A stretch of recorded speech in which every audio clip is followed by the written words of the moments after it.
जमखंडी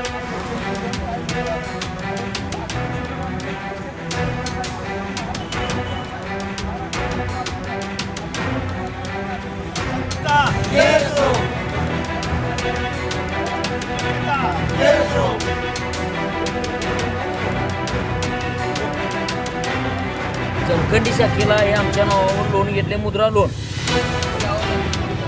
हे वडिलांच्या नावावर मुद्रा लोन किती वेळा घेतले बघा. मी आनंदराव सर्जेराव पाटील, राहणार कामेरी. मी सन 2021-22 सालाकरिता अथनी शुगर कारखान्यास करार केले होता. करार हे दोन, माझ्या नावावर एक आणि वडिलांच्या नावावर एक होता. सदर करार वडिलांच्या माझ्या नावे असताना मला माझी टोळीकडून फसवणूक झाली आहे. टोळीकडून फसवणूक झाल्यानंतर कारखान्याचे गुंड वगैरे, शेती अधिकारी वगैरे, गट अधिकारी ही सगळे कारखान्याचे कर्मचारी येऊन माझ्या मुलाच्या ताब्यातून वाहन घेऊन गेले व मुलग्यालाही घेऊन गेले. वाहन व मुलगा घेऊन गेल्यानंतर ते आमच्या मुलाला कारखान्याच्या गोडाऊनमध्ये डांबून घातलं असता आम्ही कराड पोलीस स्टेशनला नोंद घेतली आहे. नोंद केल्यानंतर त्यांनी आमच्या मुलाला सोडून दिले व आमची वाहने आत्ता 4 ते 5 वर्ष तिथं सडत पडलेली आहेत. आम्ही प्रत्येक वर्षाला जाऊन त्यांच्याकडे मागणी केली असता त्यांनी आम्हाला काही वाहने देता येत नाहीत असं सांगितल्यानंतर आम्ही तरी पण त्यांना सांगितलं की शेती अधिकारी यांना गाठ घेऊन सांगितलं, MD यांना सांगितलं की आमची वाहने आम्हाला परत द्या, आम्ही तुमच्या कारखान्याचे घेतलेले पैसे काम करून फेडण्यास तयार आहे. तरी सुद्धा ते वाहने ताब्यात द्यायला तयार नाही. मी महाराष्ट्र राज्य ऊस वाहतूकदार शेतकरी संघटनेचा संस्थापक अध्यक्ष आहे. राजू पाटील माझं नाव आहे. मी सांगली जिल्ह्यातील एक ब्रह्मनाळ गावीमध्ये राहतो. सगळ्यात महत्त्वाचं, आम्ही गेले 5 वर्षाला मी संघटना एकत्र करून त्या कारखानदारांच्या विरोधात असो, अगर फसव्या मुकदमाच्या विरोधात असो, आम्ही आवाज चांगला उठवलेला आहे. शासनापर्यंत वेळोवेळी आम्ही दखल घ्यावी म्हणून निवेदनं दिलेत, आंदोलनं केलेत, परंतु शासन दखल घ्यायला तयार नाही. हे कारखानदार आमचे करारावेळी घेतलेल्या कागदपत्राचा गैरवापर करून अगदी नामवंत बँकेमध्ये कर्ज काढतात. महाराष्ट्रातले देखील अगदी HMT लोन म्हणजे हार्वेस्टिंग ट्रान्सपोर्टिंग लोन आणि काही मुद्रा लोन. कारण साखर संघानं असं अगर कोणत्याही महाराष्ट्र शासनानं असं कोणतंही परिपत्रक दिलेलं नाही, अगर परवानगी दिलेली नाही कारखानदारांना किंवा वाहतूकदारांच्या कागदपत्राचा गैरवापर करून तुम्ही लोन काढावं आणि ते लोन तुम्ही वापरावं. कारण 300-400 400 कोटी रुपये लोन उचलतात प्रत्येक कारखानदार, त्यांच्या चैनीसाठी वापरतात. आम्ही कर्ज घेतो म्हणजे काय, हे नाही आहे की आम्ही तोडणी वाहतुकीचं, आमच्याकडे तोडणीचं कोणतंही आम्हाला नको असताना जबरदस्तीने आमच्या गळ्यात मारलेला या लोकांनी. कारण फसवेगिरी जादा वाढत असताना कारखाना त्यांना त्रास व्हावा लागला आणि एक वाहतूकदाराच्या गळ्यात पडले की बाबा लेबर बांधतील, ऊस तोडणी लेबर आणतील. कारण फसवणूक झाल्यानंतर कारखाना फक्त आत्ता पोझिशनला की नफ्याला कारखाना आहे, तोट्याला आम्ही पूर्ण वाहतूकदार आहे. असं करत असताना एका बाजूने आम्ही या फसव्या मुकदमांच्या अडचणीत सापडलो होतो. आता त्याच्या पलीकडे आम्ही ज्यावेळी कर्ज काढायला गेलो, आमच्या मुलाबाळांच्या शिक्षणाला असो, घर बांधणीला असो किंवा कोणाची लग्न समारंभ असो, दवाखाना असो, त्यावेळी कर्ज काढायला गेल्यानंतर बँकवाले आमच्या आधार कार्ड भेटल्या, पॅन कार्ड भेटल्या, तुम्ही कर्ज तुम्हाला देण्याच्या लायकीचं तुम्ही नाही, असं फर्स्ट बँकवाला आम्हाला हाकलून काढायला लागला. अरे बाबा, आम्ही कर्ज काढले नाही म्हटल्यानंतर ज्यावेळी सिबिल निघालं आणि सिबिल काढून दाखवल्यानंतर कळलं की बाबा हे कारखानदार आमच्या कागदपत्राचा गैरवापर करून की वेगवेगळ्या प्रकारचे लोन काढलेत. आजपर्यंत काही कारखाने भरले नाहीत, काही कारखाने भरून मोकळे झालेत, परंतु त्यांच्या मनमानीप्रमाणे भरलेत. त्यामुळे आमचा सिबिल पूर्ण खराब झाल्यामुळे आम्हाला लोन मिळत नाही. आणि हे आम्हाला चांगलं, आम्ही 1 वर्ष करार केल्यानंतर आमच्या नावावर 2-2, 3-3 वर्ष लोन उचलले ते बाजाराने.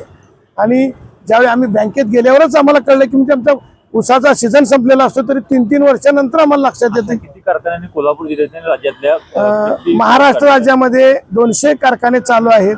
या 200 कारखान्यामध्ये असा प्रकार 150 कारखाने करायला लागलेत, परंतु साखर संघाचा आणि शासनाचं निदर्शनास आणून देऊन देखील याच्यावर दखल घ्यायला तयार नाही. त्यामुळेच आज आम्ही अन्नत्याग आंदोलन आम्ही कालपासून अगदी ठाण म्हणून बसले कोल्हापूर कलेक्टर ऑफिस समोर. हे पहिला अगदी म्हणजे शासनाला आम्ही अल्टिमेट देऊन देखील आमची दखल घेतली नाही आणि आजही इथं दखल नाही घेतली तर पुणे साखर आयुक्त याच्यामध्ये आम्ही पूर्ण वाहतूकदार जाऊन अन्नत्याग करणार आहोत. माझं नाव गणेश मारुती एकशिंगे, राहणार निगवे तुम्हाला तालुका करवीर. आमचा बांबवडे अग्नी शुगरला बांबवडे युनिटला आमचा करार होता. करार 2015-16 पासून आमचा करार होता. तर माझ्या आणि माझ्या वडिलांच्या नावावर जवळपास SBI बँक, कॅनरा बँक शाखा रायबाग, जमखंडी शाखा ह्या शाखेतनं माझ्या आणि माझ्या वडिलांच्या नावावर 1 कोटीच्या वर मायक्रो फायनान्स पण त्यात आहे. त्यांचे अकाउंट नंबर आलेले नाहीत आम्हाला आणि अकाउंट कुठल्या फायनान्सही आलेलं नाही. 1 कोटीच्या वर लोन काढलेलं आहे. त्यात मुद्रा लोन आम्ही महाराष्ट्रात राहत असताना आमच्या नावावरती कर्नाटकात 5-5, 6-6 वेळा मुद्रा लोन काढलेलं आहे. तिचे सगळे स्टेटमेंट आमच्याजवळ इथं आहेत.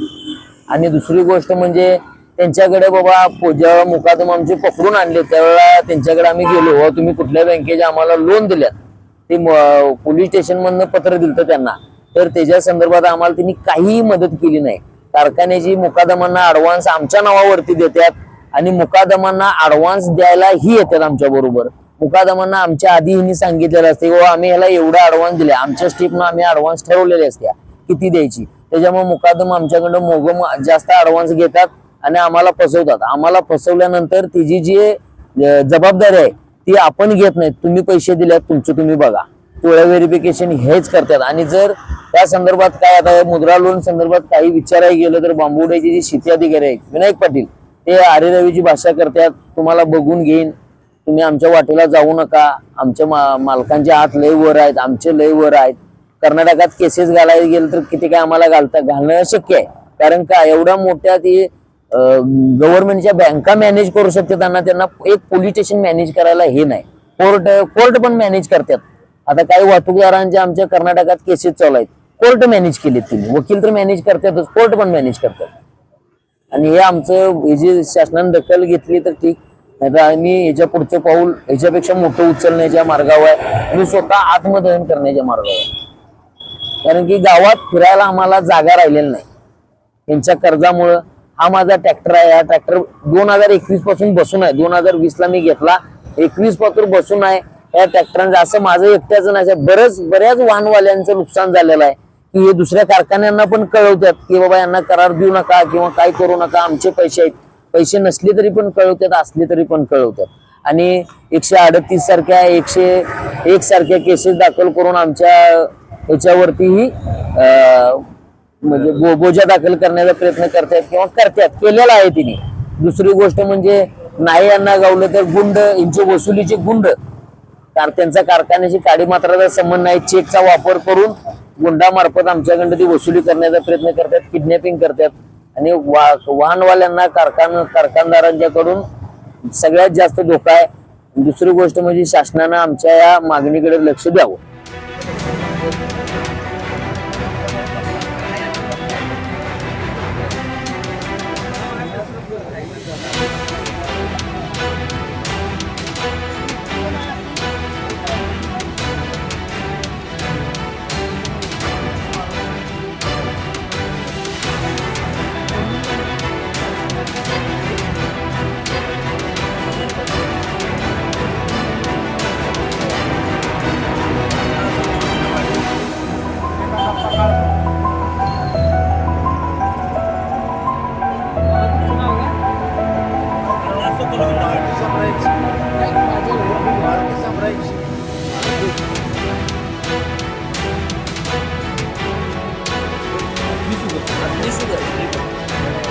कारखाने भरपूर घेतले पण निदर्शनाला जमखंडी शाखेला हे आमच्या नावावर लोन घेतले, मुद्रा लोन. हे वडिलांच्या नावावर मुद्रा लोन किती वेळा घेतले बघा.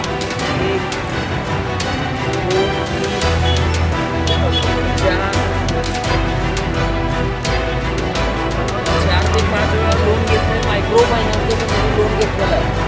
हे घेतलेलं आहे महाराष्ट्र राज्यात असताना हे घेतलेलं आहे कर्नाटक राज्यात.